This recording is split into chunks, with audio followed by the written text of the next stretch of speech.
na região oeste do Pará. O objetivo é ouvir dos candidatos e candidatas quais são suas propostas em relação às mudanças climáticas, direitos socioambientais, educação ambiental e os grandes projetos na região. A primeira entrevista será com o candidato a deputado estadual Márcio Pinto, da bancada da Educação, pelo Partido Socialismo e Liberdade, PSOL. A bancada da Educação é composta por servidores de educação do estado do Pará e do município da região do oeste do Pará. E hoje nós estamos recebendo no TDF, nas eleições, o candidato Márcio Pinto. Seja muito bem-vindo, candidato. Obrigado, eu que agradeço pela oportunidade. Maravilha. A gente já começa a nossa entrevista, conversando com o senhor sobre quais as principais propostas, o que é uma bancada coletiva e quais são as principais propostas de vocês?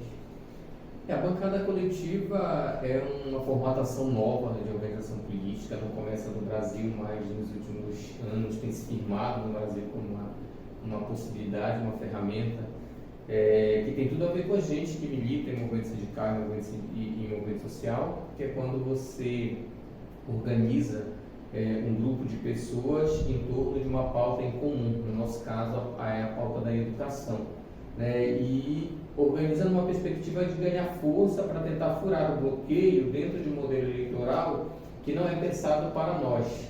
Infelizmente, a gente sabe como é que se dá o processo de organização política no nosso país, e a gente sabe que o poder do dinheiro ainda é muito forte, é o que determina os resultados, Então, essa forma de organização coletiva, onde você reúne pessoas em torno de uma pauta em comum entre essas pessoas, fortalece a proposta e, além do que, horizontaliza o debate, porque apesar de a gente ver no processo democrático, as experiências ainda são muito verticalizadas. Você apresenta uma candidatura que é dona de uma cadeia para defender proposições a partir dessa cadeira. Nesse caso, a gente coletiviza essa cadeira, Então, você leva, no nosso caso, são 8 candidatos a deputados estaduais, todos ligados à educação, que vão ocupar essa cadeira de forma coletiva, sendo que as deliberações se darão a partir desse debate coletivo. Então, você horizontaliza esse debate, Em vez de ser uma voz, são várias vozes que serão pautarão o debate a partir de uma cadeira. Bom, candidato, agora a gente vai falar sobre economia.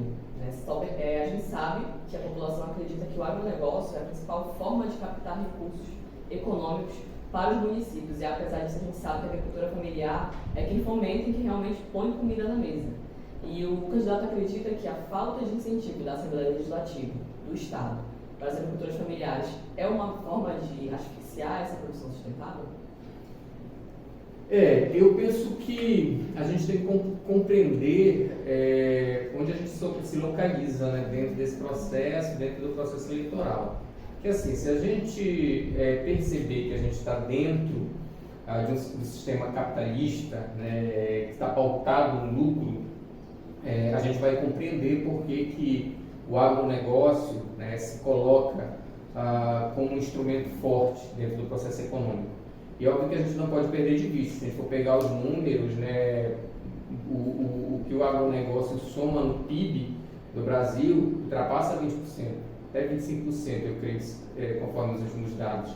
Então, de fato, tens uma arrecadação gigantesca, Porém, quando a gente trabalha na perspectiva de concentração de renda, a gente vai ver que o agronegócio é uma prática que concentra muita renda, Então, nós vivenciamos aqui em Santarém, inclusive, a gente está numa fronteira aí com o agronegócio que tem se firmado aqui na nossa cidade, como política econômica, mas a gente observa que existe uma grande concentração de renda, A condição de vida das pessoas não mudou, Então, quando a gente pensa nessa lógica, e aí partindo da nossa concepção, de como a gente percebe o processo político, a nossa organização, a nossa base é base sindical, nós somos trabalhadores e trabalhadoras, então a nossa visão, ela é uma visão classista, e é uma visão que se consolida a partir de uma intenção, que é que todos, homens e mulheres, tenham direitos, vivam com dignidade, possam ter uma renda, possam ter trabalho, e efetivamente o agronegócio ele não garante isso, Então ele trabalha numa lógica de concentração de renda que inclusive se contrapõe até a nossa forma de compreensão e de relação com a terra, de relação com o verde, de relação com os rios na nossa região, porque a gente não pode perder de vista as nossas tradições de ribeirinha. Nós somos amazônicos, verdadeiros amazônicos. Eu, por exemplo, nasci ali no Itapera, minha família vem de lá, as minhas origens todas estão lá. Então nós temos uma tradição que se contrapõe a esse modelo que é imposto pelo agronegócio e que ganha celeiro fértil com essa aposta, né, de que é a grande solução, mas que a gente observa que não é, porque concentra muita renda, né, além de que também incide muito contra o meio ambiente, contra a nossa biodiversidade, né, então gera uma série de problemas, sendo, como você bem pautou, a agricultura familiar é de fato quem alimenta, quem coloca a alimentação na mesa, né, do santarino, na mesa das populações que habitam na cidade. Então, a gente sabe também que historicamente essas famílias que vivem da agricultura familiar recebem pouco incentivo do poder público, né? Inclusive, essa falta de incentivo do poder público é que faz com que as áreas que hoje são ocupadas pelo agronegócio sejam áreas que foram vendidas a preço de banana, na sua maioria, né? Porque as famílias elas não tinham condições de produção, não alcançavam certa dignidade de vida, e no momento que viram os valores sendo oferecidos, né, venderam suas terras e hoje estão residindo ainda muito mais longe, né? As vias aí onde recebeu pavimentação asfáltica, elas são tomadas pelo agronegócio. E essas famílias, no caso, entraram, né, mata dentro, então com uma dificuldade ainda maior de produção, né? E se dá exatamente por essa falta de valorização, por essa falta de política pública, né, por essa falta de percepção, de fato, de compreender de que são essas famílias que garantem, né, a alimentação do santarino, da população que mora aqui no Pará e no Oeste. Obrigada, candidato. Agora a gente vai falar sobre desmatamento, né, que é uma pauta super urgente, em que a gente vê vários debates, várias rodas de conversa, e em relação ao desmatamento, segundo o Amazon, o Pará foi o estado que mais desmatou a Amazônia. E o candidato acredita que, além da política do governo federal que incentiva o desmatamento, o governo do estado ele também deve ser responsabilizado pela falta de fiscalização das SEMAS? E quais as medidas que podem ser adotadas pela ALEPA através do seu mandato, caso eleito, para ajudar no combate do desmatamento e na defesa dos povos tradicionais da Amazônia? O nosso compromisso enquanto bancada da educação, né, a gente, essa nomenclatura bancada da educação, considerando que a gente é um conjunto de trabalhadores e trabalhadoras da educação, que tem uma militância sindical, né, talvez para muitos de repente possa aparecer como um grupo de trabalhadores que vai para a ALEPA para discutir melhoria das condições de trabalho, melhoria de infraestrutura de escola. Também a gente vai fazer isso, obviamente, né? Está na nossa veia isso, está no nosso sangue, então a gente também vai batalhar para isso, mas nós somos aqueles e aquelas que entendemos a escola pública como esse campo de possibilidades, inclusive para as políticas ambientais, né? Então, a gente tem repetido insistentemente que todas essas situações que a gente vivencia fora da escola, elas acabam desembocando na escola, né? Então, se hoje 33 milhões de famílias estão em situação de segurança alimentar, pode ter certeza que boa parte delas está na escola pública, com alunos matriculados, vivenciando essa dificuldade. Os negros e negras dessa cidade estão na escola pública, especificamente nas escolas periféricas, ou não estão, porque nem sempre a escola é tão inclusiva, né? Então, a escola é esse grande espaço, né, de discussão, e não dá para a gente pensar numa política ambiental sem considerar a escola, porque a gente precisa mudar a nossa forma de compreender e de se relacionar com a natureza, compreendendo que as questões ambientais elas são decisivas para a nossa sobrevivência, né? Então, a gente está falando de vida. Se a gente for colocar numa escala de direitos, se nós não tivermos vida, a gente não tem direito a nada mais, né? Então, quando a gente fala na questão ambiental, na questão da devastação, e que os números apontam das consequências que essa destruição, essa devastação pode trazer para nós enquanto humanidade, e aí não é um debate exclusivamente localizado para nós que vivemos aqui na Amazônia e na Amazônia paraense, mas é um debate que está sendo feito pelo mundo de modo geral, porque as consequências elas são mundiais, elas não são simplesmente locais. Obviamente que nós aqui temos que ter um comprometimento maior com esse debate, porque é sobre nós, né, que está sendo discutido, porque nós somos a Amazônia, né? A Amazônia são as cidades, são as populações tradicionais, as comunidades rurais que estão aqui instaladas, somos nós, homens e mulheres, que vivemos aqui nessa região, no nosso caso na Amazônia Paraense. Então a gente precisa ter essa clareza das consequências e do que está em jogo nesse processo. E aí é um dever nosso, especialmente quando pretendemos ocupar um espaço de poder que não é qualquer espaço de poder, né? A Assembleia Legislativa do Estado do Pará vai ser o maior espaço de poder do Legislativo dentro do Estado. Então tem uma força. Não é à toa que os agrupamentos se organizam para ter suas representações dentro desses espaços, né? Então não é à toa que o grupo do agronegócio está se organizando para essa eleição, não é à toa que as madeireiras se organizam para essa eleição, não é à toa que os garimpeiros se organizam para essa eleição. E mais do que dever, é uma necessidade nossa que nós também, trabalhadores e trabalhadoras, nos organizemos para disputar. A gente sabe que é um processo desigual, extremamente desigual, porque essas casas elas não foram pensadas para nós, historicamente, né, são ocupadas pelas elites dos estados, assim como as casas legislativas municipais, mas dentro do processo democrático a gente precisa também se organizar para fazer essa defesa, considerando a importância das pautas e da força que esses espaços têm, especialmente para fazer esse debate, para tentar conduzir a política pública para que efetivamente ela aconteça e ela traga resultados, né? Então, para a gente, além de fiscalização massiva, que o governo do Estado tem sim competência para fazer isso, né? Precisa fazer isso, precisa abraçar, até porque, inclusive do ponto de vista econômico, para quem acompanha, né, os debates relacionados às questões ambientais, o Brasil corre o risco até de sofrer sanções por conta da política que vem sendo implementada ou da fragilidade com que o país vem lidando com essa questão do desmatamento, né? Então, é uma questão que pode futuramente, inclusive, influenciar nas relações econômicas, né? Ou seja, nós podemos ter um prejuízo futuramente se nós não levarmos a sério esse debate. E é óbvio que nós que nos organizamos pelo campo progressista, a gente tem um projeto, né? Porque para nós interessa a Amazônia em pé, né? Interessa a Amazônia em pé porque a Amazônia é a nossa crença de futuro, né? Para nós que estamos aqui, a Amazônia ela é a nossa crença de futuro. A gente acredita que, para além das necessidades internacionais que se colocam, mas para nós, a nossa relação com a natureza, a nossa forma de viver, a nossa forma, as nossas tradições, a nossa cultura, de quem nasceu aqui, de quem vive aqui, está diretamente entrelaçada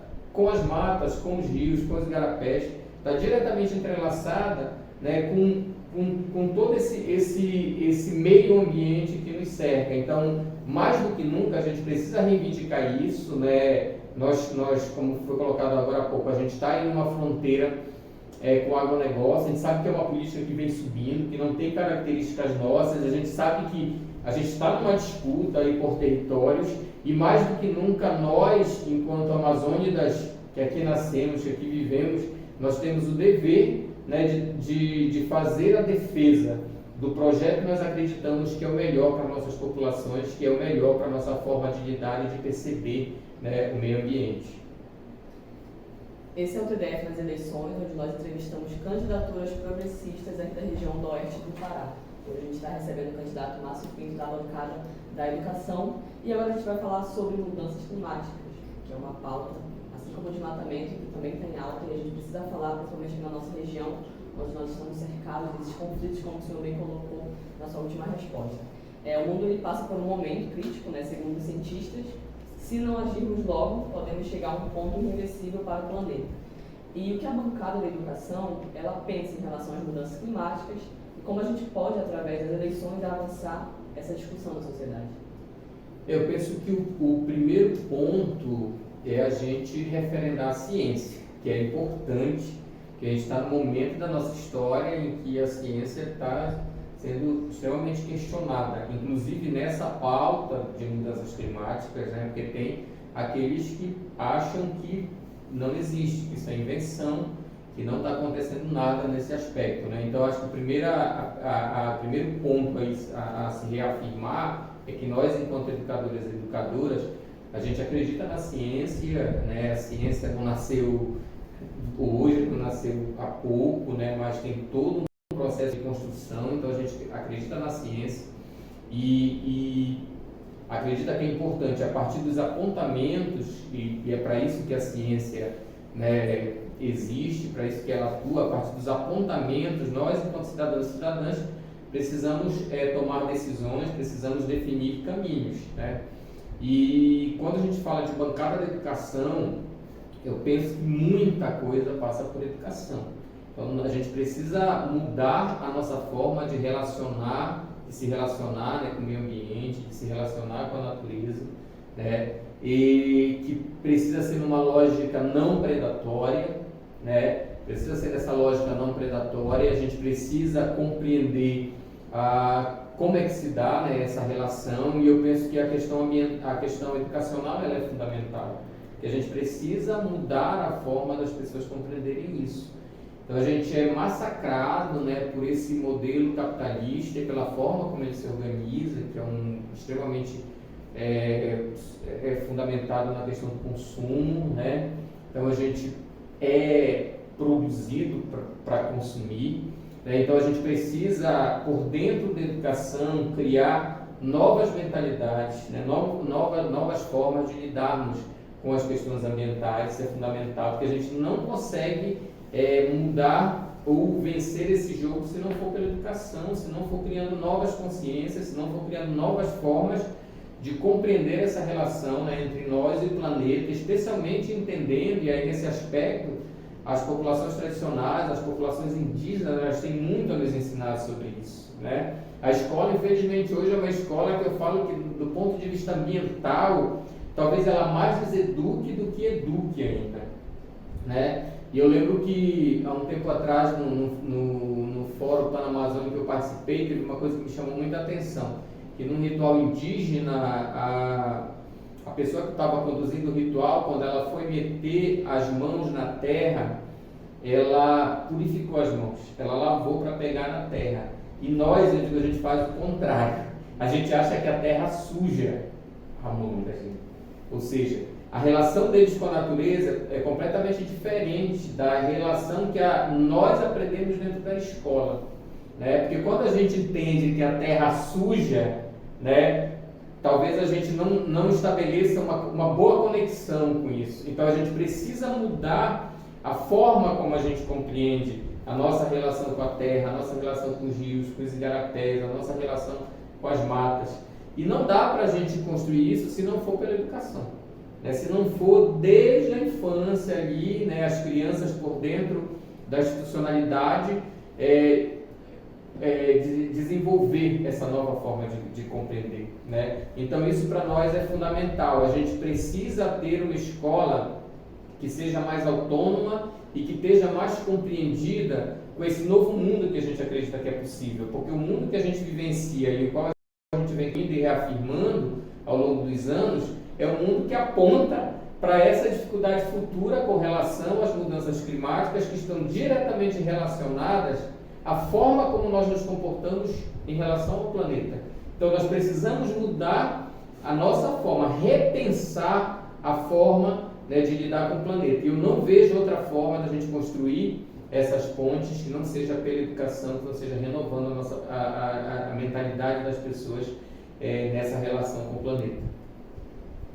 Bom, agora a gente vai conversar com o candidato Márcio Pinto da bancada da educação sobre garimpo, né, que é um dos reflexos de um grande projeto aqui na nossa região, principalmente no Alto Tapajós. A Bacia do Tapajós está sendo destruída pelo garimpo e o rio já chegou a mudar de cor, né, por conta dessas atividades garimpeiras.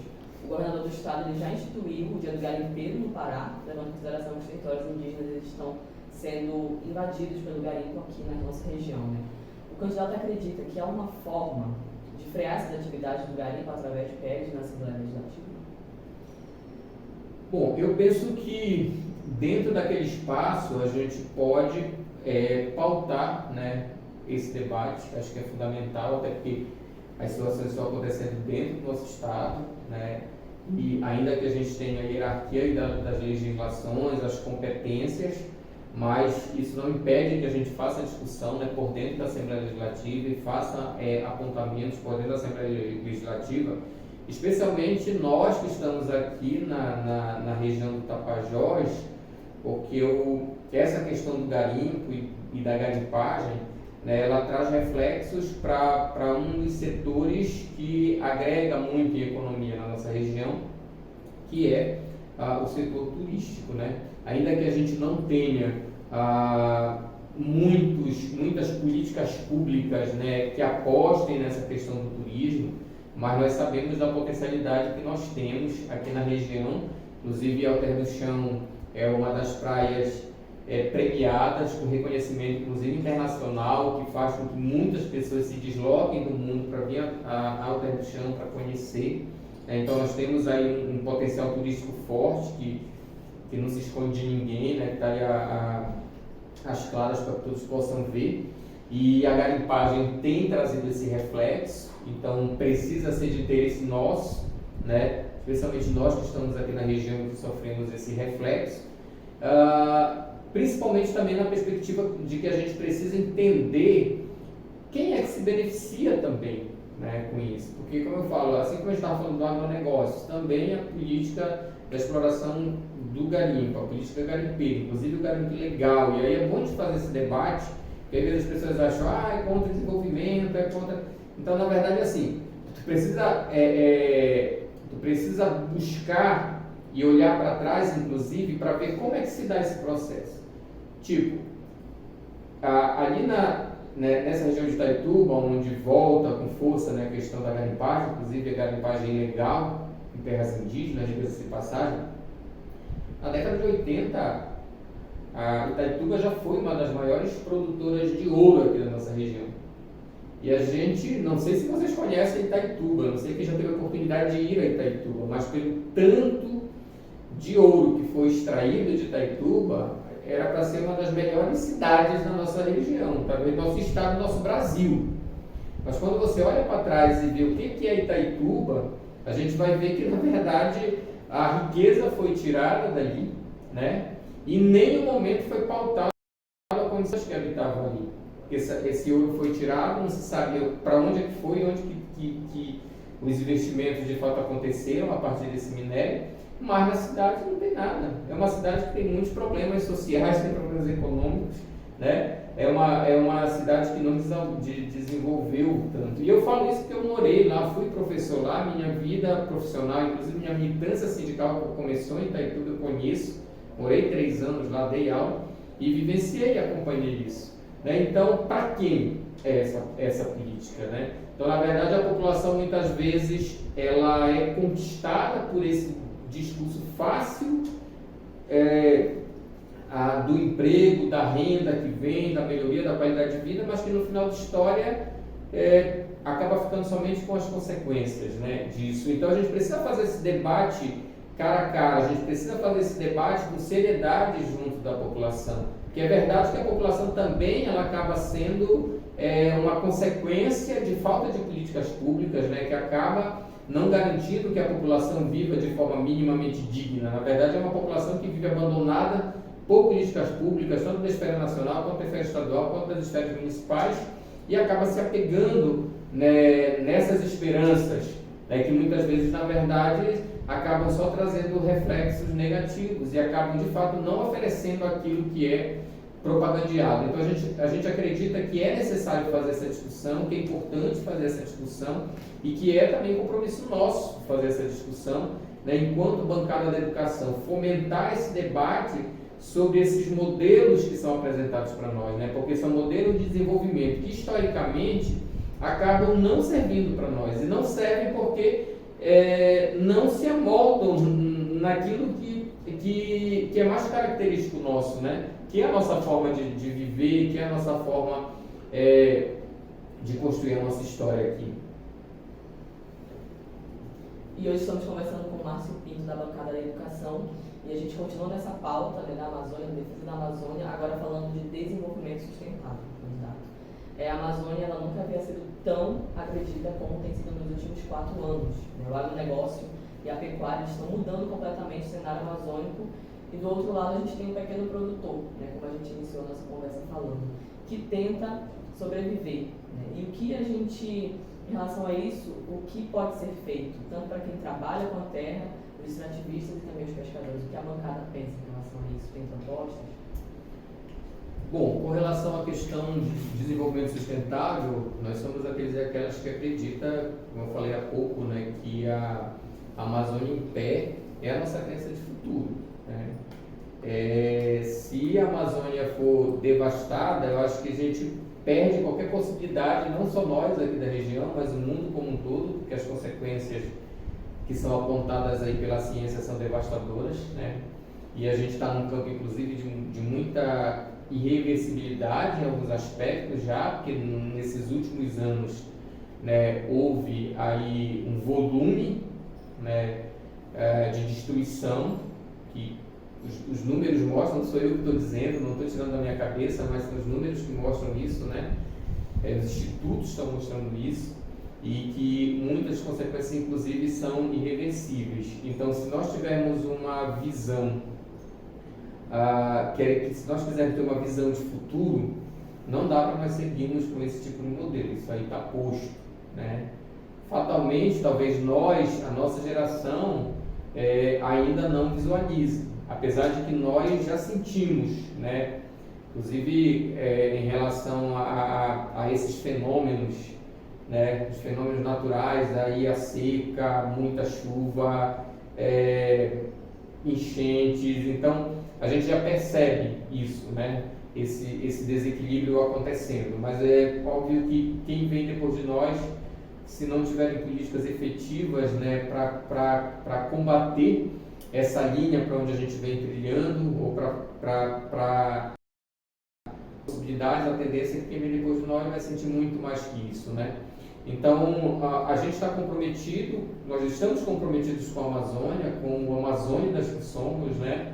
A Amazônia é a nossa pauta, a Amazônia é a nossa casa, a gente está comprometido com a Amazônia, nós estamos comprometidos com as populações tradicionais que aqui habitam, com as populações indígenas, quilombolas, ribeirinhas, até que fazem parte da nossa origem, né? Nós somos aqueles e aquelas, né, que estamos diretamente relacionados com essas populações, porque viemos, nascemos aqui, né, vivemos aqui, conhecemos bem essa realidade, sabemos o que é que essas populações sofrem e como sofrem, inclusive do ponto de vista discursivo, que a gente ouve muita coisa sendo dita, muita coisa sendo falada, né? É comum a gente ouvir, por exemplo, pessoas dizer, olha, as pessoas vieram lá de fora ensinar a gente aqui a ganhar dinheiro, né? Como é que ganha dinheiro? Então a gente é desprestigiado até na parte discursiva. As pessoas dizem, olha, o pessoal aqui da Amazônia não quer mais plantar agora, só quer viver de Bolsa Família, como se fosse possível você viver de Bolsa Família sem necessariamente, né, ter que trabalhar. Então a gente vê que há um discurso aí colocado que é muito forte, né, contra nós, contra as populações tradicionais que aqui habitam.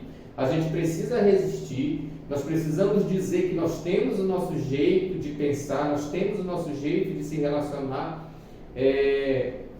com a terra, com as matas, com nossos rios, nós temos as nossas características, isso não é demérito, a gente precisa fazer a defesa das nossas tradições, né? E nós da bancada de educação temos o compromisso com essas pautas, nós temos o compromisso até por conta da nossa própria opção, né? Enquanto trabalhadores e trabalhadoras que se organizou em sindicato, que entende de que lado é que nós estamos nesse processo, nós sabemos muito bem de que lado é que nós estamos nesse processo, sempre estivemos desse lado, então não é uma coisa agora da campanha, mas a nossa trajetória de vida, né? A nossa trajetória de organização sindical, ela se constrói, né, a partir dessa identidade de classe. Então nós, enquanto trabalhadores e trabalhadoras da educação, nós pertencemos à classe trabalhadora.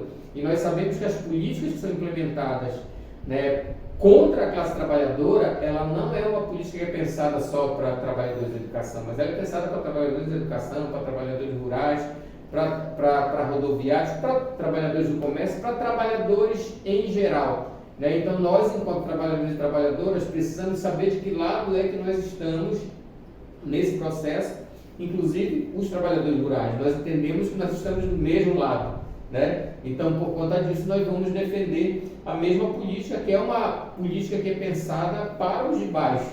Essa é a intenção da bancada de educação. Né? É por isso que a gente faz esse esforço, porque nós já temos um número muito significativo de pessoas que vão para lá para fazer a defesa do agronegócio, que vão para lá para fazer a defesa das empresas de navegação, que vão para lá para fazer a defesa das madeireiras. Isso ainda está sobrando. Né? Então, nós estamos fazendo um esforço com a bancada, agregando esse grupo de trabalhadores, um de cada município aqui da região, uma forma de ganhar força, para a gente ter a possibilidade de disputar esse espaço na perspectiva de fazer a defesa das nossas pautas enquanto trabalhadores, enquanto classe trabalhadora, não apenas de trabalhadores em educação.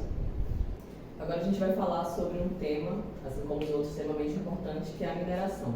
Principalmente aqui na nossa região, lá na cidade de Juruti Velho, na comunidade de Jauari, que é uma comunidade que possui a atuação de uma empresa mineradora que rompeu uma barragem e nas vésperas do Natal eles passaram por essa situação. Né? Hoje eles não têm o que comer, eles não têm o que pescar, o que caçar, eles não podem beber nem a própria água, eles não têm, eles são cercados de água e não têm o que beber. Então, esses são os danos que a mineração tem causado aqui na nossa região. Jauari é só um dos exemplos. E, além do garimpo, né, a mineração, ela atua principalmente na nossa região do Baixo Amazonas e tem causado esses grandes impactos ao meio ambiente. Como eu acabei de trazer aqui o exemplo de Jauari, e em Juruti a gente tem também a atuação em Oriximiná.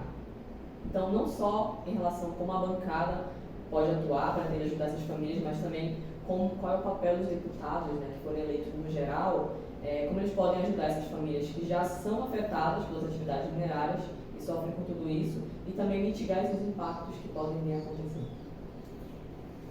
O espaço legislativo, apesar de ter uma limitação, de ter como principal fonte fazer fiscalização do Poder Executivo, ou legislar mesmo, né, escrever leis dentro da sua competência, a gente sabe que é possível fazer ampliação, especialmente dentro de uma política de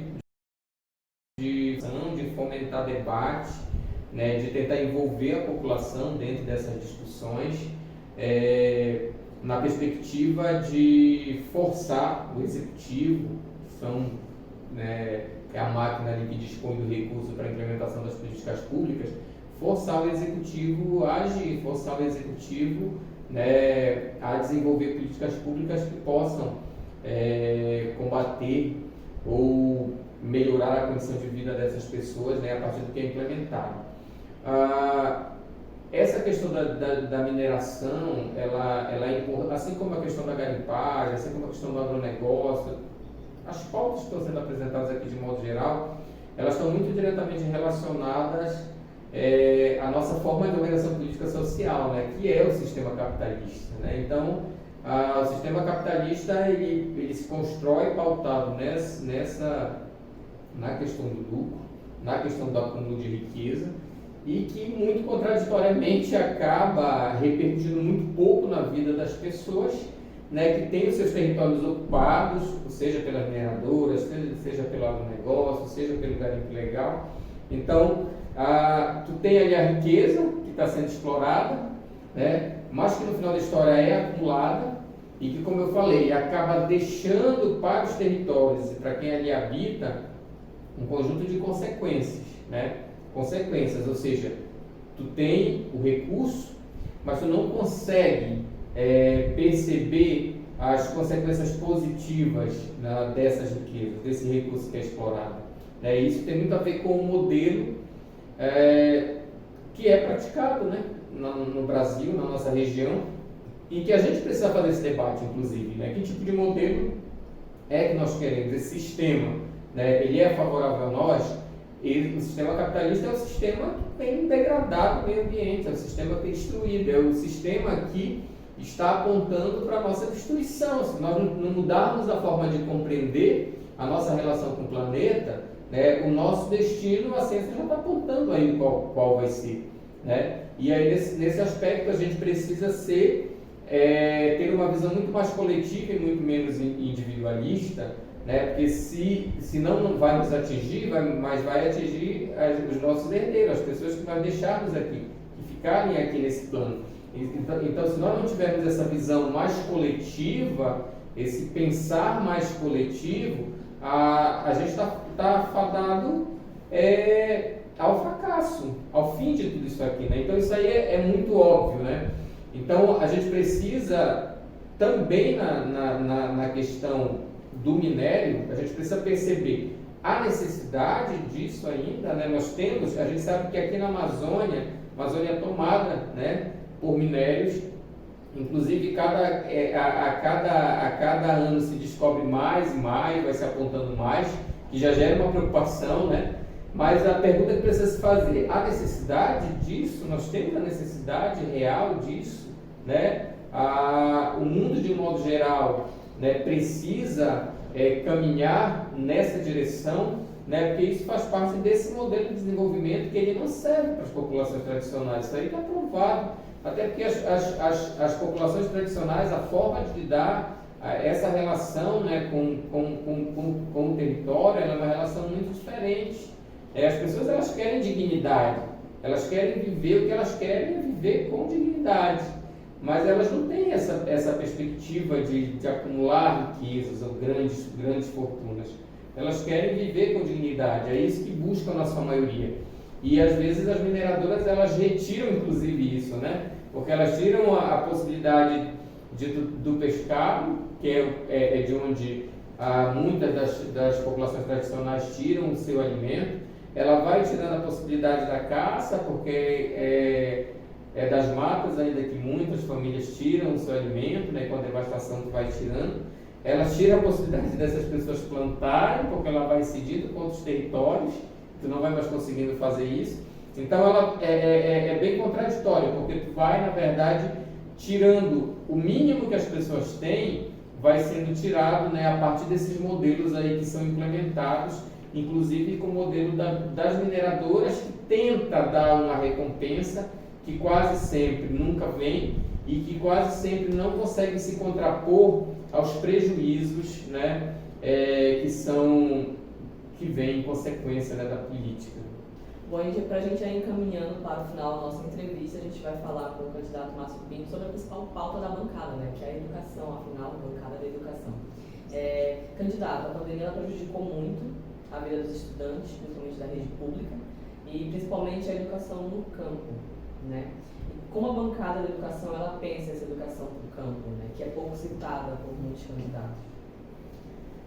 A pandemia, ela serviu para desnudar, né, a escola pública, tanto na cidade quanto no campo, e para mostrar o quanto essa escola ela ainda está distante das novas tecnologias. A gente que está dentro da escola pública já sabia disso, né? Mas a pandemia ela serviu para desnudar e para mostrar para todos.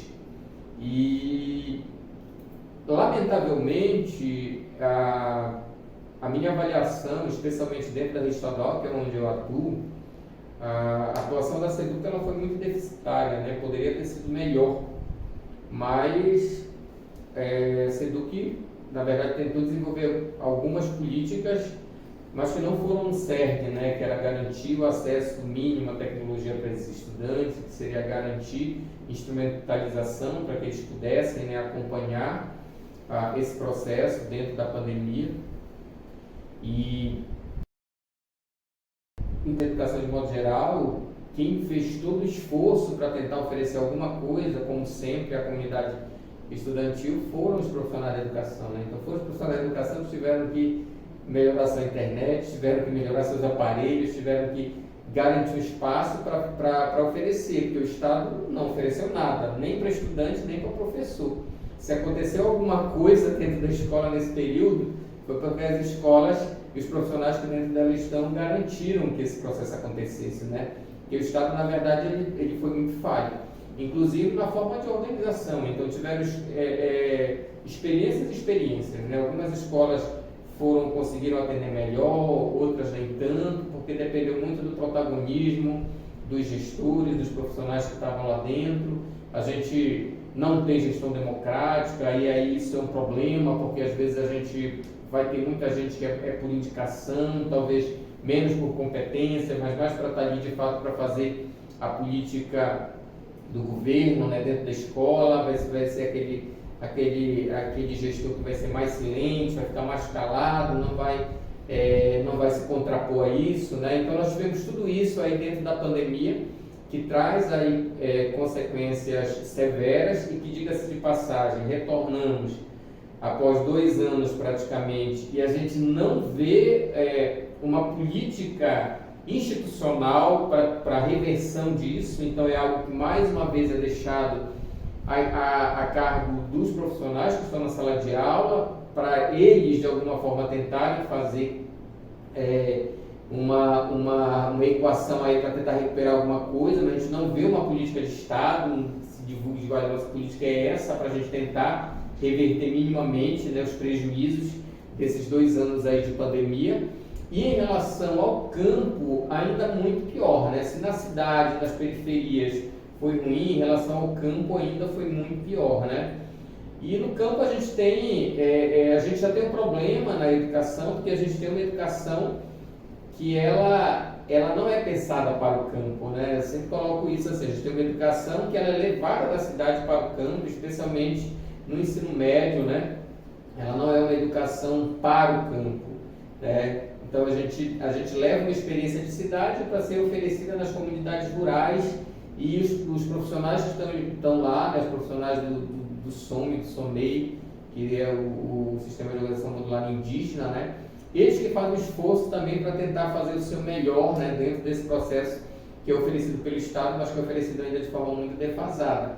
Então, se na cidade foi ruim essa questão das políticas em tempos de pandemia, nas comunidades foi pior ainda, né, porque ali mesmo que a dificuldade tecnológica, em muitos casos, né, se apresenta de forma mais severa, né? E paralelo a isso, nas comunidades rurais, a consolidação ali da educação, ela se dá de uma parceria com o Estado, município e comunidade. Então o Estado ele efetivamente ainda não assume, especialmente no ensino médio, né, que é onde a gente atua no Estado, que eu conheço bem essa realidade, não posso falar pelo município, mas no ensino médio. Então o ensino médio da cidade de uma forma muito precarizada nas comunidades rurais, né? Porque o Estado ele oferece basicamente profissionais, o município entraria com a escola, caso seja possível, né, uma seção ali da escola do município. Se não tiver a comunidade, tem que construir um prédio, então aí entra a comunidade, tem que dar também uma casa do professor. Então a educação que é oferecida pelo Estado para quem está no campo, ela é já muito precarizada mesmo por natureza, avança muito pouco, né? É oferecida de forma muito precária, e ela não tem essa caracterização ainda de ter um foco ali naquela realidade. Ela é muito desconexa. Então, assim, o correto seria a gente ter uma experiência de educação para o campo, né? Que a experiência de educação daquele aluno que está no campo estivesse conectada com a realidade dele, até para que a gente garantisse a permanência ali na comunidade, numa perspectiva de que, a partir da educação, ele pudesse também garantir renda, né? Ter uma condição mínima e digna para viver onde ele está. Mas hoje ainda, na verdade, eu sempre falo que é um retardamento, né? Porque a educação que é oferecida, especialmente no ensino médio, ela é uma educação também que é pensada para a universidade. Ou seja, o estudante do campo ali, não que ele não tenha esse direito, né, também de vir para a universidade, mas ela garante que ele permaneça ali por um tempo, mas a tendência é que logo ele venha para a cidade, se a intenção dele for dar sequência aos estudos, né, porque ele não tem uma outra possibilidade de formação que não seja essa, né? O sistema modular ainda oferece essa formatação ainda, né? Então a gente precisa avançar nessa perspectiva da educação para o campo. Inclusive, a gente tem experiências das casas familiares rurais, né, da pedagogia da alternância, que lamentavelmente é uma política muito interessante, mas que é pouco abraçada pelo poder público, né? Então a gente nunca viu nenhuma política de Estado no sentido de fortalecer essa prática das casas familiares rurais, que são experiências muito exitosas com relação à juventude que mora no campo. Bom, esse foi o TDF nas eleições. A gente recebeu hoje o candidato Márcio Pinto, da bancada da educação. E antes da gente finalizar o nosso bate-papo, candidato, queria agradecer a sua participação, por ter aceitado conversar com o Tapajós de Fato, abordando essas pautas extremamente importantes, né, no qual a gente leva no nosso dia a dia dos nossos conteúdos. Antes da gente finalizar, eu queria dar um tempo de 3 minutos para o senhor fazer suas considerações finais para os nossos telespectadores que acompanham a gente. Tá, quero agradecer, né, a oportunidade, parabenizar o Tapajós de Fato. É um espaço que é extremamente necessário para Santarém, para a região. A gente precisava desse espaço, né? Parabenizar a juventude, né, que está abraçando essa proposta, que é fundamental, e agradecer e também referendar um pouco o nosso projeto, né, reforçar que a gente é um conjunto de educadores que acredita na educação pública, tem esperança de que a escola pública, que hoje tem muitos problemas, mas ela se é um conjunto de problemas hoje, ela pode ser também um conjunto de possibilidades. Não dá para a gente pensar em qualquer mudança real, estrutural da nossa sociedade sem pensar e sem passar pela educação. Nós somos aqueles e aquelas que acreditam nisso. A gente precisa esperançar, precisa transformar uma escola pública, precisa que a nossa escola ela tenha uma linha mais paulo-freireana, com uma pedagogia da autonomia, né, que crie cidadãos e cidadãs de fato autônomos, independentes, que estejam preparados para encarar o quadro democrático, né, e o fortalecimento desse processo democrático. Né, se nós somos aqueles e aquelas que acreditamos nisso e temos esperança de que é possível um novo mundo, e a gente batalha diuturnamente para isso, seja no sindicato, seja na nossa sala de aulas, para construir esse outro mundo possível.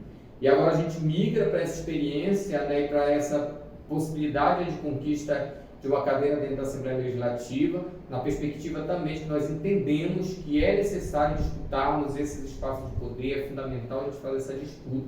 Então, se você também acredita nisso, a gente pede seu voto na bancada da educação. Nosso número é 50-100, e a gente acredita que a saída é pela educação. A entrevista com a bancada da educação faz parte da série TDF nas eleições, onde entrevistamos candidaturas progressistas com expressão na região do oeste do estado do Pará.